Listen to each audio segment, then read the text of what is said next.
السلام علیکم۔ جی آج آپ کو کچھ جیک فروٹ کے بارے میں بتانا ہے کہ جس کو اردو میں کٹل کہا جاتا ہے۔ یہ جیک فروٹ کے پودے ہمارے پاس، لیکن جیک فروٹ کا مسئلہ یہ کہ ٹھنڈ میں یہ تھوڑے سے کمزور ہو جاتے ہیں۔ جب پودے چھوٹے ہو 1 فٹ 2 فٹ کے ہو تو ٹھنڈ کی وجہ سے کمزور ہو جاتے ہیں۔ ہمارے پاس جو گرین ہاؤس میں پڑے تھے، چونکہ سوات میں ٹھنڈ کافی پڑتی ہے تو اسی وجہ سے ہمارے پاس کافی پودے خراب ہوئے تھے، اور بلکہ کچھ لوگوں کو جو ہم نے پودے بھیجے تھے وہ بھی ان کی شکایت آئی ہے کہ یہ پودے خراب ہو گئے، کیونکہ وہ سردی میں خراب ہو جاتے ہیں۔ لیکن جب سردی ختم ہو جاتے ہیں تو پھر یہ جو ہے نا پھر ٹھیک رہتے ہیں۔ تو لہٰذا یہ آپ کو میں نے بتانا ہے کہ جیک فروٹ جو ہے ٹھنڈے علاقوں میں کامیاب نہیں ہے، اور یہ گرم علاقوں کا درخت ہے، گرم علاقوں کا پودا ہے۔ گرم علاقوں مثلاً سندھ اور پنجاب میں اور خیبر پختونخوا کی گرم علاقوں میں یہ کامیاب ہے، جہاں کورا کم پڑتا ہے اور جہاں پر ٹھنڈ کم ہوتی ہے۔ تو جیک فروٹ کے پودے ہمارے پاس فی الحال تو چھوٹے سائز کے ہیں، 1 فٹ کے ہیں، لیکن چونکہ ٹھنڈ ختم ہو چکے تو اس کی گروتھ ابھی اچھی ہوئی، اور صرف اس کو ٹھنڈ سے بچانا ہوتا ہے۔ تو جیک فروٹ کے بارے میں آج آپ کو یہ بتانا تھا کہ جیک فروٹ کے چھوٹے سائز کے پودے ہمارے پاس ہے۔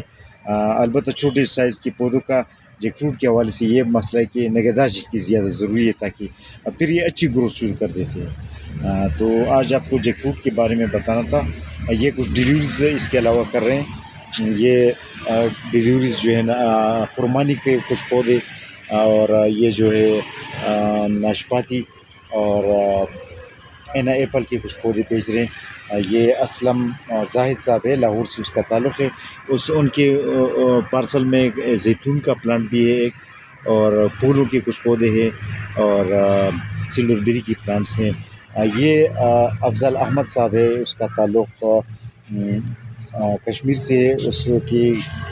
ان کے پارسل میں تھائی پنک گووا اور مالٹا، اور اس کے علاوہ یہ جو ہے بادام کے 2 پودے، ایک نیکٹرین کے پودے۔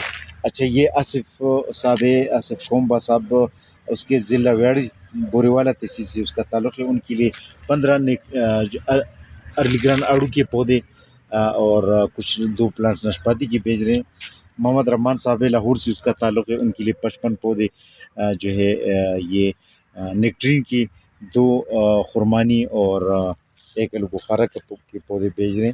اور یہ آپ کو بتانا تھا جیک فروٹ کے بارے میں کہ جیک فروٹ کے پودے ہمارے پاس چھوٹے ہیں، لیکن یہ کہ ابھی چونکہ ٹھنڈ ختم ہو چکے ہے تو اس کے مرنے کا خطرہ ابھی کم سے کم ہے۔ اس کے بارے میں آپ کو بتانا تھا۔